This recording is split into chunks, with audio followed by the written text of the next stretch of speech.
Hello student, SN professional classes से मैं अमन गुप्ता आज आपके लिए लेके आया हूँ ह्यूमन वैल्यू एंड एनवायरनमेंट, जो को करिकुलर सब्जेक्ट है थर्ड सेमेस्टर स्टूडेंट के लिए।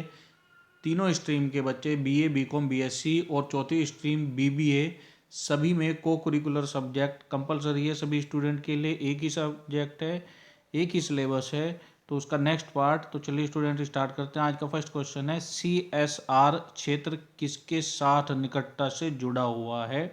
तो स्टूडेंट्स, इस क्वेश्चन का आंसर जानने से पहले हमारे को सबसे पहले ये जानना जरूरी है कि CSR का मतलब क्या है, इसकी फुल फॉर्म क्या है। तो इसको बोलते हैं बेटा कॉरपोरेट सोशल रेस्पॉन्सिबिलिटी। और इस क्वेश्चन का जो करेक्ट आंसर है वो है सतत विकास, option number C. Corporate social responsibility में होता क्या है कि गवर्नमेंट द्वारा ये नियम बनाया गया है कि जो कॉरपोरेट ऑर्गेनाइजेशंस हैं, जो बड़े बिजनेस हाउस हैं, उनको अपने लाभ का 5% सामाजिक विकास के लिए खर्च करना है, जैसे ताकि जिस लोकेलिटी में वो स्थापित है वहाँ के आसपास का भी विकास हो। तो चलिए स्टूडेंट्स, नेक्स्ट क्वेश्चन के बारे में जानते हैं। नेक्स्ट क्वेश्चन है, मूल्यों, नीतियों व चरित्र की दृष्टि से मानव आचरण की निश्चितता को क्या कहते हैं। ऑप्शन दिए गए हैं आपको, व्यवसाय, उत्तरदायित्व, आचार नीति या इनमें से कोई नहीं। तो इसको बोलते हैं आचार नीति। ऑप्शन नंबर सी इसका करेक्ट आंसर है। चलिए नेक्स्ट क्वेश्चन जानते हैं। तो नेक्स्ट क्वेश्चन है स्टूडेंट्स, धर्मनिरपेक्षता का क्या अर्थ है। ऑप्शन दिए गए हैं, किसी विशेष धर्म को शेष लोगों पर थोपना, या राज्य को किसी एक धर्म को संरक्षण प्रदान करना, धार्मिक भावनाओं, सिद्धांतों व प्रथाओं का अभाव, या बिना किसी एक धर्म का पक्ष लिए समस्त धर्मों का सम्मान करना। तो ध्यान रखेंगे, धर्मनिरपेक्षता का अर्थ होता है कि बिना किसी एक धर्म का पक्ष लिए समस्त धर्मों का सम्मान करना, अर्थात ऑप्शन नंबर डी इस क्वेश्चन का जो आपका करेक्ट आंसर होगा।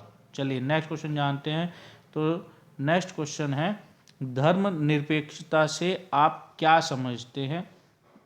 तो धर्मनिरपेक्षता से आप क्या समझते हैं, एक धार्मिक समुदाय दूसरे पर प्रभावी नहीं होता है, सभी धर्म समान है, अर्थात ऑप्शन नंबर सी इसका करेक्ट आंसर होगा।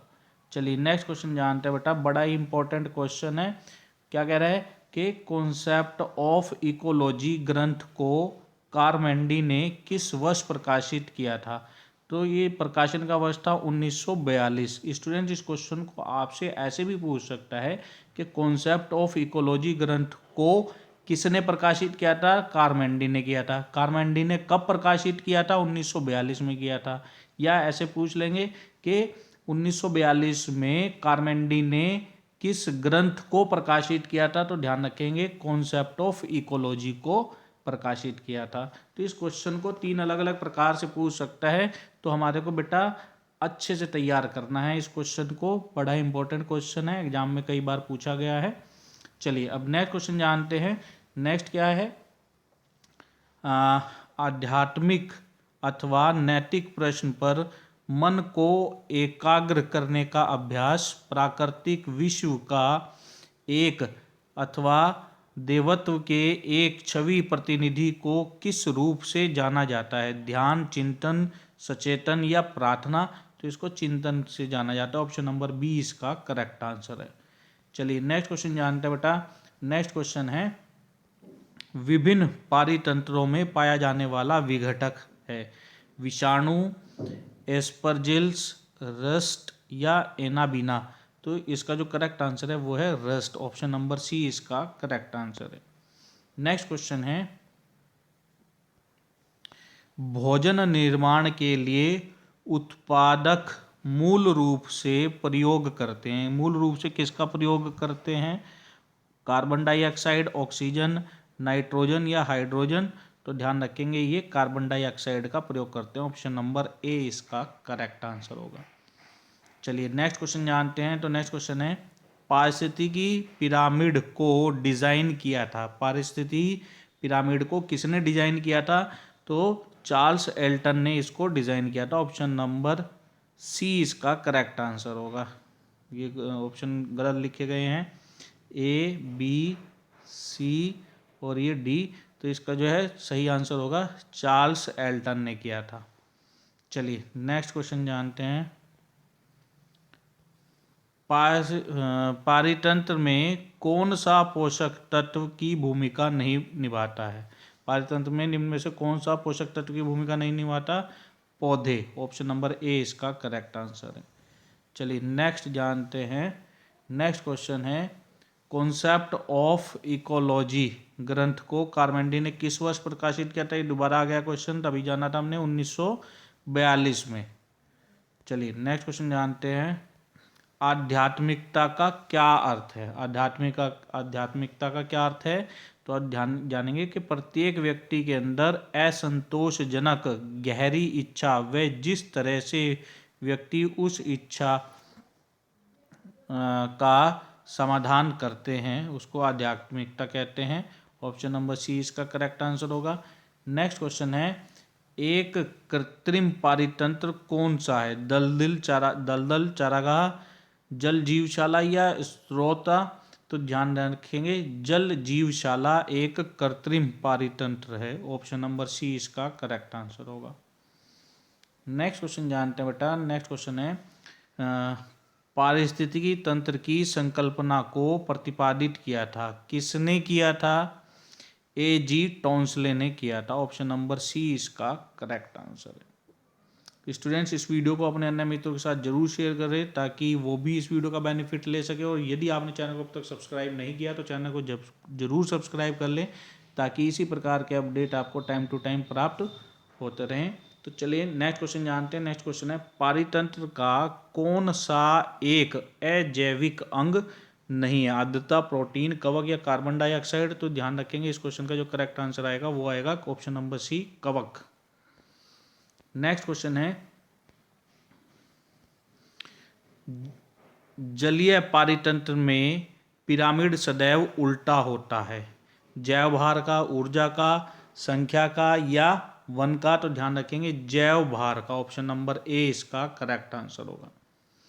चलिए नेक्स्ट क्वेश्चन जानते हैं। तो नेक्स्ट क्वेश्चन है, भारत का सबसे बड़ा मरुस्थल है? थार, सहारा, गोबी या पेरू? तो ध्यान रखेंगे भारत का सबसे बड़ा मरुस्थल थार मरुस्थल है। ऑप्शन नंबर ए इसका करेक्ट आंसर होगा। नेक्स्ट क्वेश्चन जानते हैं। तो स्टूडेंट नेक्स्ट क्वेश्चन है, सौर ऊर्जा किस अवस्था में हमें प्राप्त होती है? सौर ऊर्जा किस अवस्था में प्राप्त होती है? प्रकाश, अल्ट्रावायलेट किरणें, ऊष्मा या उपरोक्त सभी? तो ये सभी तरीके से प्राप्त होती है। ऑप्शन नंबर डी इसका करेक्ट आंसर होगा। चलिए अब नेक्स्ट क्वेश्चन जानते हैं। तो नेक्स्ट क्वेश्चन है हमारा, पारिस्थितिकी तंत्र के अजैविक घटकों में सम्मिलित है? भौतिक वातावरण, कार्बनिक पदार्थ, अकार्बनिक पदार्थ या उपरोक्त सभी? तो ध्यान रखें पारिस्थितिकी तंत्र के अजैविक घटकों में भौतिक वातावरण, कार्बनिक पदार्थ, अकार्बनिक पदार्थ ये सभी शामिल होते हैं, अर्थात ऑप्शन नंबर डी इसका करेक्ट आंसर होगा। चलिए नेक्स्ट क्वेश्चन जानते हैं। तो नेक्स्ट क्वेश्चन है, निम्नलिखित कथनों का अध्ययन कीजिए। और कथन क्या है? कथन कह रहा है कि जैविक समुदायों तथा जैविक एवं अजैविक घटकों के अंतर संबंध के अध्ययन को पारिस्थितिकी कहते हैं। और कथन आर क्या कह रहा है कि इस प्रकार के अध्ययन की इकाई पारिस्थितिकी तंत्र कहलाती है। तो ध्यान रखेंगे इस क्वेश्चन का जो करेक्ट आंसर है वो है ऑप्शन नंबर बी। क्या कह रहा है कि ए और आर दोनों सही हैं तथा आर ए की सही व्याख्या करता है, अर्थात ऑप्शन नंबर बी इसका करेक्ट आंसर है। तो स्टूडेंट ये थे हमारे आज के important question human value and environmental study, जो आपका को करिकुलर सब्जेक्ट है बीए, बीकॉम, बीएससी और बीबीए सभी स्ट्रीम के स्टूडेंट के लिए। इसी प्रकार के अपडेट को प्राप्त करने के लिए चैनल को सब्सक्राइब करना ना भूलें, और सब्सक्राइब करने के बाद ऑल नोटिफिकेशन को ऑन कर लें, जिससे ताकि जब भी हम नया वीडियो अपलोड करें उसका नोटिफिकेशन सबसे पहले आपको प्राप्त हो। और साथ ही साथ स्टूडेंट एक रिक्वेस्ट कि इस वीडियो को अपने अन्य मित्रों के साथ जरूर शेयर करें ताकि वो भी इसका बेनिफिट ले सकें। मिलते हैं अपने नेक्स्ट वीडियो में, तब तक के लिए bye bye student and best of luck for your examination.